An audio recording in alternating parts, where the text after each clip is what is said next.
Hello po guys. Season 15 po ng What is Written Truly Happened.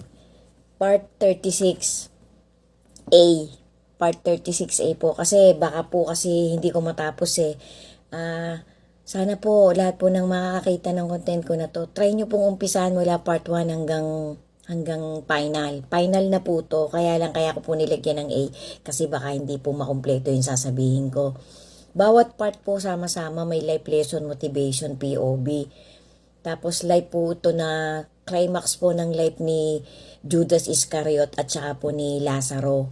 So thank you so much po. Sigad na po ang bahala sa inyong lahat na magtatapos ng content ko na to, na dadaanan ng content ko na to. Maraming salamat po. Sana po talaga nakakapaghatid ako ng maliit na motivation and life lesson sa bawat isa sa atin. Amen to that po. To God be the glory po talaga. Ingatan po natin ang faith natin guys. Yan po ang weapon natin during the last generation of this humanity. Kaabang-abang po guys, malapit na pong mangyari yung climax po ng tribulation. Hoping po na sa bawat content ko, pati po yung mga previous kong content ng mga season 15 na po ito, season 15 part 36. Sana po kahit papano natandaan nyo na po yung mga pagkakasunod-sunod ng consequence ng talagang mangyayari sa tribulation. Pakaingatan po natin ang faith natin guys. So ang nangyari nga po dito kay Judas Iscariot, nilamon po siya ng guilt.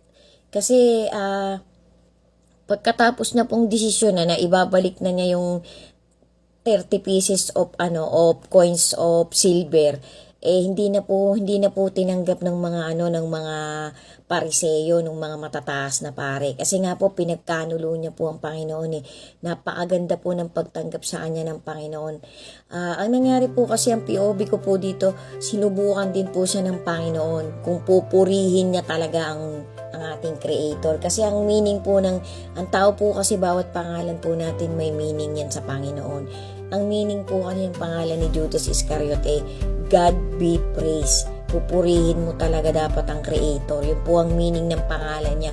Kaya ang kumalaban po sa kanya, yung konsensya niya. Kasi wala pong ipinakitang masama sa kanya mga apostol, pati po ang ating Panginoong Yesus. Kaya in the long run po, yung pinagbentahan nawala ng value. Tapos po si Judas Iscariot nagpakamatay po sa dun sa lupang nabili niya.